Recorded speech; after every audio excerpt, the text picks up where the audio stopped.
her father returned. "We dinna even ken if the MacDonald is a true royalist." "Where did you hear such nonsense? You ken he is. Their laird kept you captive in their dungeons only a couple of moons ago. Have you forgotten?"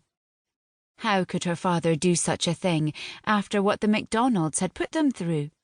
Ross had nearly lost his life trying to save him. "Nay, I ken very well what kind of man Alistair MacDonald is. And I ken he and his clan will do whatever it takes to keep one of their own safe. 'Tis why ye will become one of them." Her father folded his arms and looked down on her with darkened eyes that said he was done with the conversation. Balling her fists, she pinned her father with all the courage she had in her. "I will nae do it." "You will, or you will bring dishonour to our clan." Guilt stabbed her. Since her father had already made the arrangements, it would be true. "I should have been consulted." "You never would have agreed." Precisely her point. She inhaled sharply and glared at her father with the most defiance she could muster. She felt like a cat surrounded by rabid dogs bent on her destruction. Never mind that they were her family and thought they were helping her. In actuality, they were taking everything from her by forcing her into marriage, especially one that would keep her secreted away on an island, separated from the very land and people she'd been fighting to protect. "Then why do you expect me to do so now?" It was Ross who stepped forward.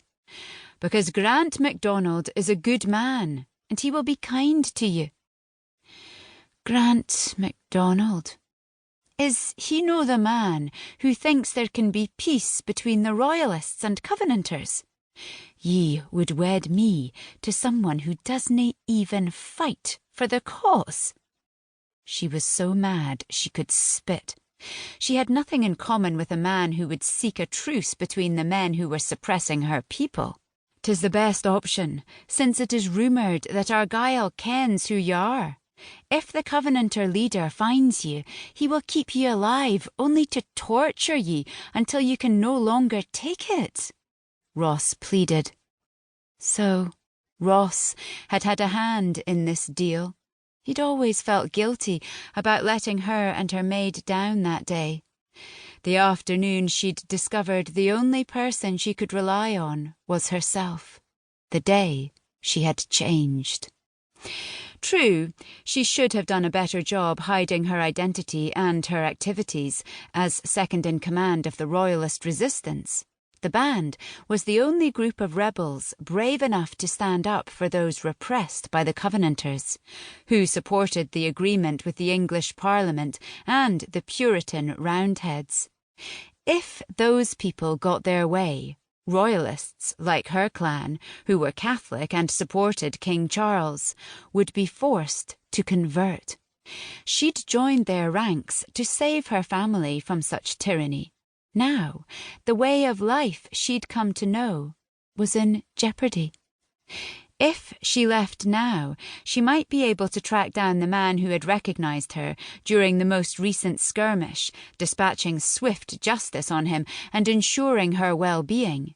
But before she'd be able to strike down Torsten Campbell, a massive brute of a man in the Royalist party she'd been helping protect had turned his rage on her, yelling something about her interference. Men never thought a woman could wield anything heavier than a knitting needle. She had ignored him, then skirted around, only to discover Torsten had escaped. Most likely the foolish man was hunting for her instead of blabbering. He likely wouldn't risk exposing her secret. The bounty for her capture was hefty, and if someone else brought her in, he would lose the reward. "And even if I marry the man, what is to keep me here?" she asked. "Ye will stay with your husband." Her father's words intruded. Maybe if she pretended to be a meek, obedient wife, she could sneak off.